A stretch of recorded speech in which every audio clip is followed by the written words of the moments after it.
Good morning class. Today we will discuss on saline cathartics. Saline cathartics gastrointestinal agent में ये भी आते हैं। तो आज की इस वीडियो में हम लोग saline cathartics के ऊपर डिस्कस करेंगे।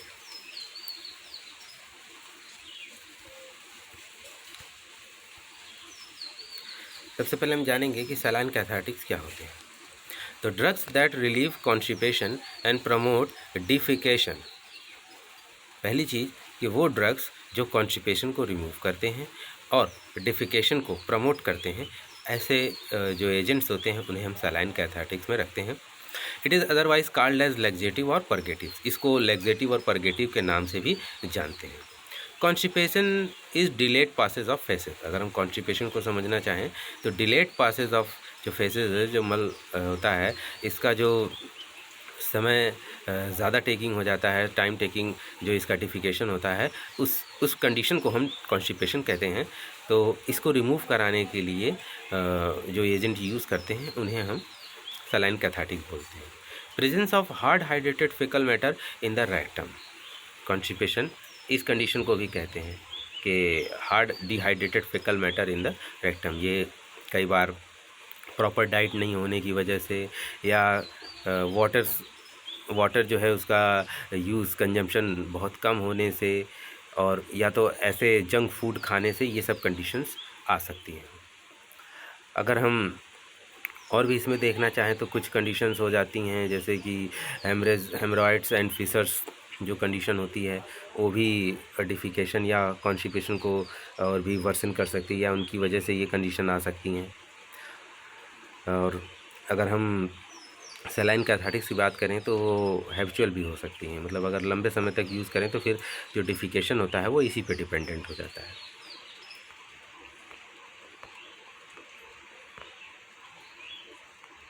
Constipation is relieved by non-therapeutic measures like increasing the fiber content of daily diet intake or increase daily fluid intake. If it fails, the laxative and purgatives are used. The intensity of their action depends on their dose.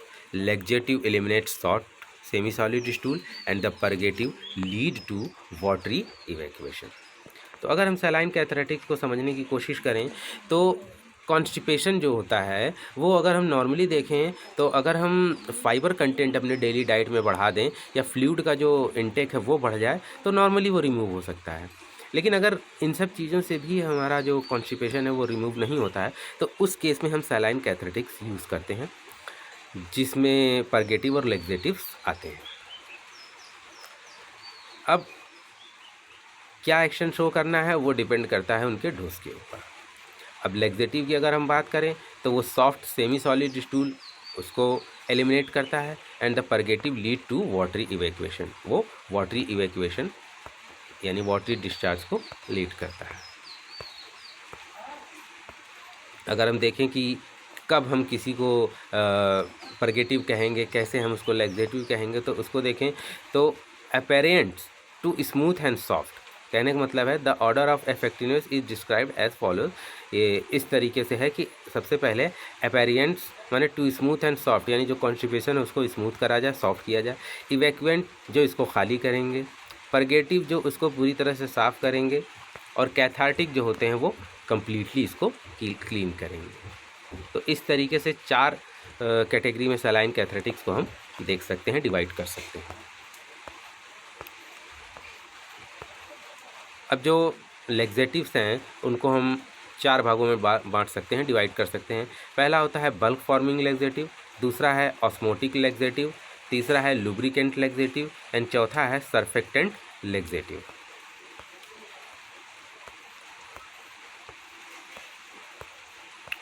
हम जानेंगे bulk forming laxative कैसे काम करते हैं या क्या होते हैं। तो बल्क फॉर्मिंग लेग्जेटिव जो होते हैं ये इंटेस्टाइनल ल्यूमिनल पे वर्क करते हैं, हाइड्रोफिलिक होते हैं, वाटर लवेबल होते हैं, indigestible vegetable fibres which stimulate peristalsis.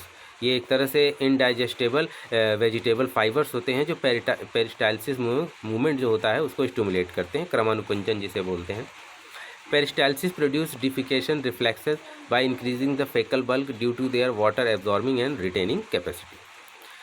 तो पेरिस्टालसिस जो मूवमेंट होता है वो क्या करता है कि जो फीकल होता है उसको, उसके बल्क को वाटर एब्जॉर्ब करके उसको बढ़ा देता है और फिर डिफिकेशन की प्रोसेस को वो प्रमोट करता है, यानी डिफिकेशन कर देता है। अब अगर हम और इसके एग्जांपल देखने की कोशिश करें तो लाइक वीट ब्रान है, इसेपगोल है, कार्बोक्सी मेथाइल सेलुलोज है। इसके अलावा जैसे प्लेंटी ऑफ वाटर भी हम इसमें यूज़ कर सकते हैं as a bulk forming laxative. अगर हम इसके साइड इफ़ेक्ट की बात कर सकते हैं तो उसमें हम देख सकते हैं कि bacterial digestion of vegetable fibre with in the colon में लीड्स टू एब्डोमिनल डिस्कम्फर्ट। तो चूँकि ये bacterial digestion of vegetable fibre with in the colon में लीड टू एब्डोमिनल डिस्कम्फर्ट का मतलब है कि जो वेजिटेबल्स फाइबर हैं उनका डाइजेशन हो जाए, बैक्टीरियल डाइजेशन हो जाए, तो उसकी वजह से एब्डोमिनल डिस्कम्फर्ट देखने को मिल सकता है। अब अगर हम लुब्रिकेंट लैक्सेटिव की बात करें तो pharmacologically inert mineral oils, it act and intestinal lumen, ये भी इंटेस्टाइनल ल्यूमन पे वर्क करता है, it acts on. It is faecal lubricant and stool softener bye decreasing the water absorption from the stools. ये क्या करता है कि फीकल को लुब्रिकेंट और स्टूल को और सॉफ्ट करता है, उसमें से decreasing the water absorption from the stool, stool से जो वाटर एब्जॉर्प्शन है उसको निकाल कर वो और ज़्यादा उसको क्या कर देता है, लुब्रिकेटिव बनाता है। जैसे लिक्विड पैराफिन है जिसको हम 15 से 30 ml per day at bed time दे सकते हैं, तो ये लुब्रिकेंट लैक्सेटिव होता है जो कि स्टूल को ही लैक्सेटिव बना देता है। या यूँ भी कह सकते हैं कि जो वॉल्स होती हैं उसको भी ये थोड़ा लैक्सेटिव बना देता है, जिससे स्टूल जो वहाँ पे चिपका हुआ होता है आंतों में वो ईजिली क्या होता है, निकल जाता है। अब हम बात करेंगे सरफेक्टेंट लैक्सेटिव की, तो ये भी ल्यूमेन पे ही वर्क करता है। Anionic surfactant which soften the stool by decreasing the surface tension of fluids in the bowel. Sometimes it acts as wetting agent for the bowl by emulsifying the colonic contents, which facilitates the mixture of water into fatty substance of faces। जैसे डाकूसेट sodium इसका example है। तो अगर हम इसको समझना चाहें तो जैसे सरफेक्टेंट होता है, जैसे कि कपड़ों से गंदगी हटाने का काम होती है कि वो उसके सरफेस टेंशन को लोअर कर देते हैं और फिर डस्ट या फिर डर्ट रिमूव हो जाती है। सेम उसी तरीके से हमारे स्टूल को भी ये जो सरफेक्टेंट लैक्सेटिव है वो इसको एक्सपेल कराने में या डिफिकेशन कराने में इसका बहुत बड़ा रोल है, इसको करते हैं। इसके अलावा it provide semi fluid stool और leads to water evacuation. These are used for complete cleaning of bowel prior to gastrointestinal endoscopic procedure. जो गैस्ट्रोइंटेस्टाइनल एंडोस्कोपिक प्रोसीजर होता है उससे ठीक पहले भी इसको दिया जाता है ताकि बाउल जो होता है वो कम्प्लीटली क्लियर हो जाए। To flush out the worms of post bed ridden और post operative patient after the use of anthelmintic drugs. Anthelmintic drugs जो होती हैं इनको फ्लश आउट करने के लिए या worms of the post bed ridden या पोस्ट ऑपरेटिव पेशेंट में इसको फ्लश आउट करने के लिए भी जो लैक्सेटिव होते हैं, सरफेक्टेंट लैक्सेटिव, उनका यूज़ किया जाता है। इसके अलावा cleaning the bowel before surgery और टेकिंग एब्डोमिनल एक्सरे, इसमें भी यूज़ किया जाता है। अब अगर हम क्लासिफिकेशन की बात करें तो परगेटिव जो है वो ऑस्मोटिक परगेटिव या इरिटेंट परगेटिव, दो तरीके के इसमें परगेटिव्स हो जाएंगे। हम लोगों ने ऑस्मोटिक परगेटिव्स को देखे हैं जो एक तरह से ऑस्मोटिक जो प्रेशर होता है वो इसको बढ़ा देते हैं, उस तरह से वो उसको वर्क करते हैं। देखिए ऑस्मोटिक परगेटिव जो होता है वो इलेक्ट्रोलाइट ऑस्मोटिक परगेटिव या सलाइन परगेटिव, दो टाइप में इसको देख सकते हैं। अब इलेक्ट्रोलाइट ऑस्मोटिक परगेटिव की बात करें तो इट कंटेंट्स नॉन एब्जॉर्बल आपका सब्सटेंस ये कंटेन करते हैं। It retains water due to its high osmotic nature. High osmotic nature की वजह से ये क्या करते हैं, वाटर को रिटेन करते हैं। It is given along with the balanced isotonic solution which contains sodium chloride, sodium bicarbonate, sodium sulfate and potassium chloride। ये इन सब के साथ इसको देते हैं। It is safer to all patient, ये मोस्टली जितने भी पेशेंट हैं उनके लिए ये सेफ़ होता है। और अगर हम इस पर डिस्कस करना चाहें तो इट इज़ सॉल्युबल और inorganic salt which act by increasing the faecal bulk by retaining water due to its osmotic effect, thus increase the peristalsis indirectly. मतलब वाटर का कंटेंट बढ़ा के भी वो पेरिस्टाल्सिस मूवमेंट को वो बढ़ा देते हैं। इसके बाद अगर हम बात करें तो magnesium salt also release cholecystokinin which is use to increase the intestinal secretion and peristalsis. ये एक तरीके का जो कोलियोसाइटोकिनिन हार्मोन होता है उसको भी रिलीज़ करते हैं, और इस हार्मोन के रिलीज़ होने की वजह से इंटेस्टाइनल सिक्रीशंस बढ़ जाते हैं और पेरिस्टालसिस मूवमेंट बढ़ जाता है। तो सलाइन पैरागेटिव जो हैं इस तरीके से वर्क करती हैं।